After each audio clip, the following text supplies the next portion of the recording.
अस्सलाम वालेकुम दोस्तों।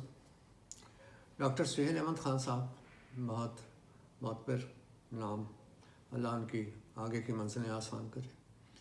उन्होंने समंदर का पानी और साए के बारे में अपने ख़यालात का इज़हार किया था, तो उसमें से कुछ लाइनें आपको सुनाता हूँ। फिर चंद सफ़ात इसका समंदर का पानी के, वो दरअसल इब्तदाइया है जो मैं आपको सुनाने जा रहा हूँ, चंद सफ़ात का। तो बताता हूँ मैं आपको। डॉक्टर साहब ने अपने ख़यालात के इज़हार यूँ किया कि फ़याज़ ज़फ़र ने नावल साए और समंदर का पानी में नावल निगारी की जदीद तकनीकों और इज़हार के नए ज़ावियों को अपने लिए मुंतखब किया है। उनके ये दोनों नावल उर्दू नावल की तारीख़ में नई जहत के हामिल हैं। उनका नावल साए भी हमारे फ़िक्शन की तारीख़ में अपनी फ़िक्री और असासाती गहराई की बदौलत दायमी हैसियत का हामिल है। अब मैं समंदर का पानी का इब्तदाइया आपको सुनाता हूँ। शुरू किस तरह से किया गया है।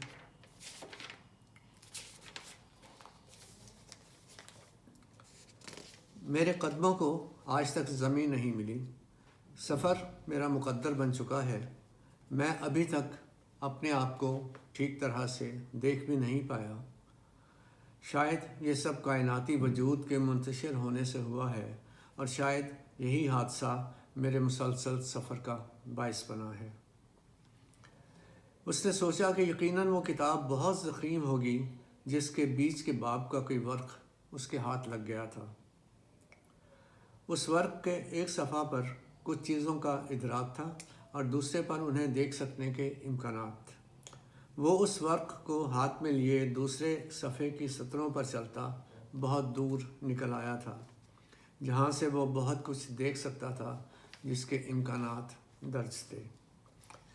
यहाँ बारिश थमे बहुत देर नहीं हुई, सारे बादल ज़मीन पर आ गए, कुछ पानी बन गए और कुछ बर्फ़। चारों तरफ पानी ही पानी है। ज़िंदगी रवां दवां है, ज़मीन भर गई है, सब्ज़े मैदानों और पहाड़ों से सज गई है। पहाड़ों की बर्फ़ ने दुनिया को बहुत खूबसूरत बना दिया है। फ़ज़ा में न जाने क्या क्या है, कुछ नज़र आता है और बहुत कुछ का बहुत करीब होने के बावजूद बहुत पता नहीं चलता।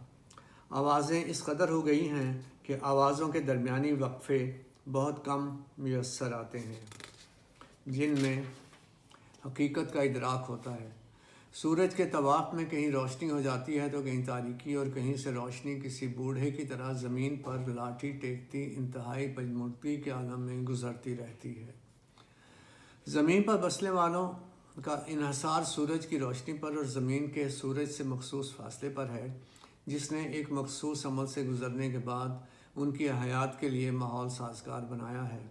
अब भी इस मखसूस माहौल के तनासब में कोई तब्दीली रूनुमा हो तो ऐसे इलाके में हयात नापैद हो जाती है। सूरज एक देवता की मानद है जिसके गिर्द ज़मीन किसी कनीज़ की तरह हाथ बांधे सर झुकाए अपनी हयात की दुआएं मांगती उसका तवाफ़ कर रही है, और तवाफ़ का अमल ही उसकी ज़िंदगी का सबब बना हुआ है। वरना इस अमल से ना गुज़रने वाले ऐसे बेशुमार सितारों के ख़ानदानों के हज़ारों अफराद हर लम्हा फ़िज़ा में अपनी नज़री हैसियत को ख़त्म करते रहते हैं। सूरज ने अपनी कनीज़ों में से ज़मीन को आराइश के तमाम ज़रूरी लवाज़मात से नवाजा है, और पर्दादार कनीज़ ज़हरा के बरक्स इससे ख़ुसूसी सलूक रवा रखा है, और इसके वजूद की आग को खुश्की, सब्ज़े, पानी और बर्फ़ के ओढ़ने में यूँ सजा दिया है कि वो ख़ुद उस हसीना के तवाफ़ के अमल के मंज़र से लुत्फ़अंदोज़ होना चाहता हो। उसके सामने एक अजीब सा दरख्त है जो उसके सर के करीब आकर ख़त्म हो जाता है। वो दरख्त दरअसल ज़मीन की समत बढ़ रहा है।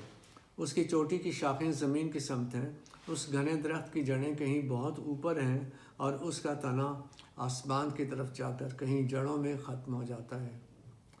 ये उल्टा दरख्त भी अजीब दरख्त है। ये ज़मीन की सतह से ऐसे ही लगता है जैसे फ़िज़ा से किसी ऐसे पहाड़ की चोटी को देखा जाए, जैसे फ़िज़ा से किसी ऐसे पहाड़ की चोटी को देखा जाए जो चोटी के अलावा मुकम्मल घने बादलों में घिरा हो। उसने उसे देखना चाहा, मगर बहुत अंधेरा है। वो यकीनन एक तवील फासला है, मगर बहुत अंधेरा है, जिसमें किसी ज़ख़ीम तरीन किताब के चंद औराक पोशीदा हैं, और उसके पास उन तक रसाई का कोई रास्ता नहीं, मगर उसकी प्यास बहुत बेताबी से उन अंधेरों की समत बढ़ रही है। उस सफ़र के नतीजे में जो क़यास पैदा हुआ है, उसके मुताबिक अगर ज़मीन की उम्र को मजमूई तौर पर 24 घंटे भी समझा जाए तो उसमें आखिरी 10 सेकंड नज़र आते हैं, बाकी सब अंधेरा है, जैसे कोई सारी कायनात में से सिर्फ चंद एक सितारों को देख सके।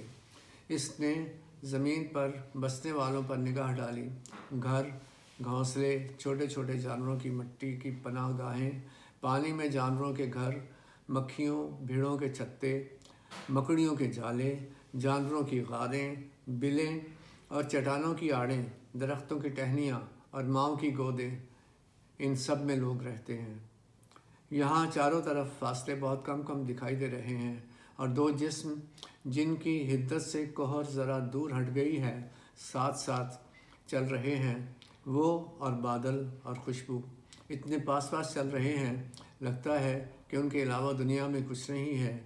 और नौजवान उस कवारी से कह रहा है, यूँ तो मैंने हमेशा तुम्हें अपने करीब ही महसूस किया है, लेकिन अब लगता है कि मेरा ज़िंदगी के रेग और ख़ारज़ारों पर चलने का वक्त ख़त्म हो गया है।